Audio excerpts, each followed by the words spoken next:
Dokážem nájsť všetky rozdiely na obrázku? Dobre, takže máme tu 15 rozdielov, začíname. Prvý rozdiel určite je vlastne táto, čo to je nejaký fén, alebo čo to je, alebo to je asi vrtačka.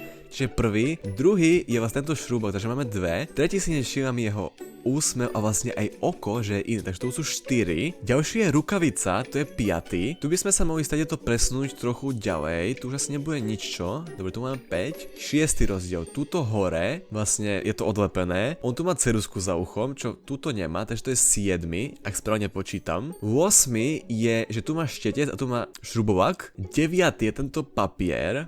OK. 10 je vlastne tuto slnko a tuto je nejaký obrázok, to je 10, takže ešte 5. Ďalší sú tieto šrúbky, čo sú tuto nie sú, takže to je 11. 12 je určite to, že on tu má ruku a tuto nie, takže to máme 12, ešte 3. Takže jeden z tých troch je to, že on sa tuto usmieva alebo rozpráva a tuto nie. Ďalší je, že tu si predstavuje šrúbky alebo čo, tuto nie.